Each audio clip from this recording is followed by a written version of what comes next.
Assalamualaikum, what's up people? How's your day? So, di sini aku Rania dan teman-temanku akan membahas tentang salah satu content creator nih yang punya skill literasi digital yang benar-benar bagus, terutama dalam beberapa aspek participatory culture. Di sini aku dan teman-teman memutuskan untuk membedah skill literasi digital dari Raymond Chin yang kontennya itu rata-rata berisi tentang bisnis atau tren terkini yang ada di media nih teman-teman. Without further ado, let's analyze the content of Raymond Chin.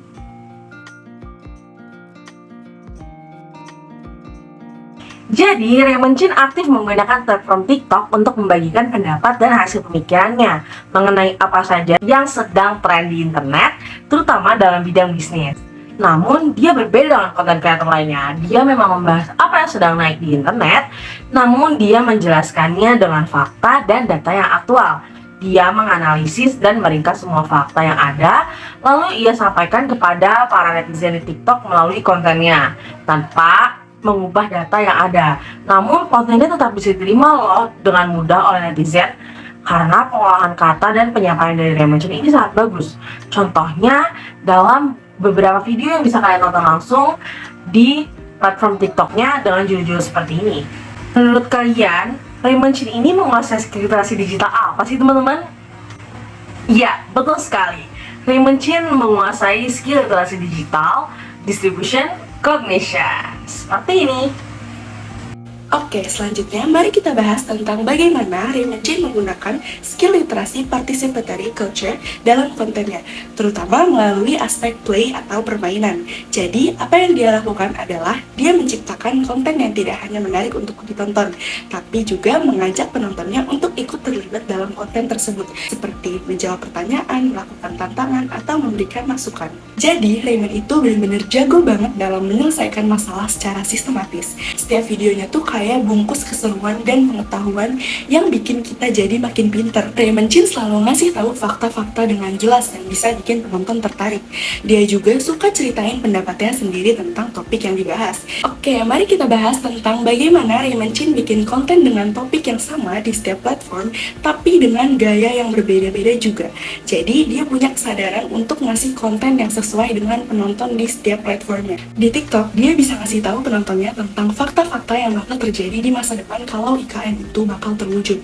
Jadi meskipun videonya pendek, tapi penonton bisa dapetin gambaran bagus tentang apa yang akan terjadi nantinya. Walau cuma di TikTok yang formatnya singkat, penonton tetap bisa dapat informasi yang bermanfaat. Di YouTube, dia ngasih penjelasan tentang IKN dengan detail dan mendalam banget, beda sama di platform lainnya. Jadi dia nggak cuma bahas sekilas, tapi sampai ke akarnya. Dia bahas tentang visi, misi, tujuan, ancaman, dan bahkan bagaimana Indonesia bakal dilihat oleh dunia kalau IKN ini terwujud. Jadi bisa dibilang dia tuh ngasih penjelasan yang lengkap banget untuk para penontonnya di YouTube. Di Instagram, Raymond Chin sering berbagi pengalamannya terutama saat dia hadir di acara-acara penting seperti Malam Apresiasi Nusantara.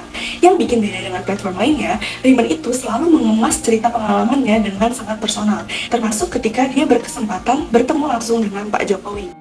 Sebagai konten kreator yang aktif di berbagai platform, Raymond Chin gak cuman aktif di TikTok seperti apa yang udah diceritain sama teman-teman tadi, tapi ternyata Raymond Chin juga punya channel YouTube loh, dan dia menguasai salah satu skill media literasi yaitu networking. Apa sih itu networking? Nah, networking adalah salah satu kemampuan untuk memanfaatkan berbagai platform digital untuk bisa terhubung dengan orang lain dan memelihara hubungan tersebut dalam konteks tertentu. Contohnya seperti kolaborasi dalam suatu proyek. Misalnya kalau YouTuber itu dia collab sama YouTuber lain dalam suatu konten, dan itu juga sekaligus bisa untuk membantu pertumbuhan dan kesuksesan baik secara pribadi maupun profesional. Nah, Raymond Chin sendiri dalam channel YouTube ya, kalau kalian cek, dia tuh sering banget buat konten yang berbincang-berbincang dengan tokoh-tokoh inspiratif kayak semacam podcast kayak gitu. Dan itu juga salah satu bentuk penggunaan dari skill media literasi networking yang Raymond Chin kuasai. Nah, melanjutkan penjelasan dari teman-teman saya sebelumnya, sebagai seorang konten kreator, Raymond Chin juga memiliki salah satu skill literasi digital judgment. Nah, skill literasi digital judgment ini ia terapkan pada beberapa kontennya di platform YouTube.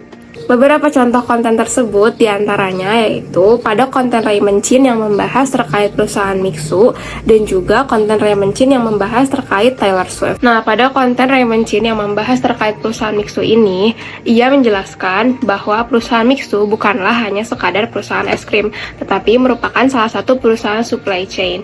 Hal tersebut ia buktikan dengan berbagai macam fakta yang ia dapatkan dari berbagai sumber yang kredibel. Nah, hal tersebut sesuai dengan salah satu skill literasi digital judgment yang selalu menerapkan fakta dibanding fiksi dan juga dapat mengelola berbagai macam sumber informasi yang kredibel. Nah, pada konten Raymond Chin yang membahas terkait Taylor Swift, ia juga menerapkan skill literasi digital judgment dengan cara memasukkan banyak sekali informasi yang kredibel dari berbagai macam sumber. Selain itu, pada konten tersebut juga diterapkan unsur 5W1H dalam pembuatan konten. Oke guys, selain skill literasi digital yang udah disebutkan tadi, Raymond Chin juga mempunyai skill literasi digital yakni transmedia navigation dengan mengikuti informasi di berbagai media dengan tujuan dibuatkan konten untuk memberikan informasi, mengedukasi masyarakat, dan memberikan opini tentang informasi melalui media Instagram yang ia baca dan pelajari. Contohnya adalah informasi mengenai AI ChatGPT yang kabarnya sempat akan diblokir oleh Kominfo. Kemudian, skill literasi digital transmedia navigation yang Raymond Chin gunakan adalah mengelola informasi dan konten untuk menyalurkan dan mengelola konten pribadinya guna memberikan informasi juga mengedukasi melalui media sosialnya seperti Instagram. Baik, selanjutnya kita akan membedah skill media literasi participatory culture pada konten kreator Raymond Chin melalui aspek multitasking. Nah, Raymond Chin ini merupakan seorang entrepreneur dan juga influencer yang aktif. Dia memanfaatkan platform media sosial sebagai sarana menyebarkan konten edukasi finansial. Nah, saat ini Instagram pribadi miliknya memiliki followers sebanyak 561.000. Penerapan aspek multitasking pada konten kreator Raymond Chin ini selanjutnya yaitu di bidang entrepreneur, yang mana beliau merupakan founder dari Sevenpreneur yang merupakan perusahaan konsultan bisnis yang bertujuan untuk menumbuhkan ekosistem entrepreneur di Indonesia, dan juga Revolusi Lokal yaitu non-profit organization yang mendukung industri lokal baik di pasar domestik maupun internasional. Dengan kemampuan multitasking yang baik, Raymond Chin mampu menjaga produktivitasnya di dua peran yang berbeda.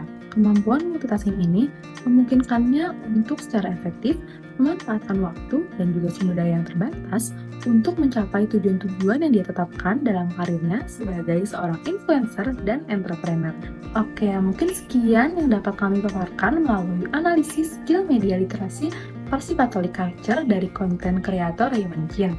Semoga apa yang kami sampaikan memberikan hasil yang positif dan juga bermanfaat khususnya dalam media literasi. Kami dari kelompok 2 mohon pamit. Wassalamualaikum warahmatullahi wabarakatuh.